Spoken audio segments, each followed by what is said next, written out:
ഈശോയ്ക്ക് സ്തുതി ആയിക്കട്ടെ. ഈശോയെ സ്നേഹം നിറഞ്ഞവരെ, എൻ്റെ കൊച്ചു കൂട്ടുകാരെ, കുഞ്ഞുങ്ങളുടെ സ്നേഹനായ ഈശോയെ കുറിച്ചാണ് ഞാൻ അവതരിപ്പിക്കുന്നത്. പിതാവായ ദൈവം ലോകത്തിന് നൽകിയ ഏറ്റവും വലിയ സമ്മാനമാണ് പുത്രനായ ഈശോ. നസ്രത്തിലെ തിരുക്കുടുംബത്തിൽ ഉണ്ണീശോ വളർന്നു വന്നതുപോലെ കുഞ്ഞുമക്കളും വളർന്നു വരണം എന്നതാണ് പിതാവായ ദൈവത്തിന്റെ സ്വപ്നം. ഈ ആധുനിക ലോകം കുട്ടികളാണ് നമ്മുടെ മുൻപിൽ ഉയർത്തുന്ന ഒരു ചോദ്യമുണ്ട്: ഈശോ എനിക്ക് ആരാണ്? അതെ പ്രിയപ്പെട്ട കൂട്ടുകാരെ, ഉണ്ണീശോ എന്നെ സ്നേഹിക്കുന്ന ഒരു ഉണ്ണീശോയാണ്.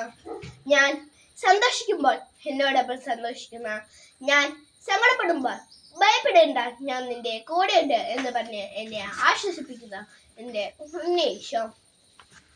കുഞ്ഞുങ്ങളെ എൻ്റെ അടുത്ത് വരാൻ അനുവദിക്കുവാൻ അവരെ തടയരുത്. എന്തുകൊണ്ടെന്നാൽ സ്വർഗരാജ്യം അവരെ പോലെയുള്ളവരേതാണ് എന്ന് പറഞ്ഞ് നമ്മെ മാടി വിളിക്കുന്ന സ്നേഹം കൂട്ടുകാരെ നമുക്ക് തള്ളിക്കളയാനാവുമോ? വിശുദ്ധ ലൂക്കായുടെ സുവിശേഷം 2-ാം അധ്യായം 52-ാം വാക്യത്തിൽ ഇപ്രകാരം പറയുന്നുണ്ട്: ഈശോ ജ്ഞാനത്തിലും പ്രായത്തിലും ദൈവത്തിന്റെയും മനുഷ്യന്റെയും പ്രീതിയിൽ വളർന്നു വന്നു എന്ന്.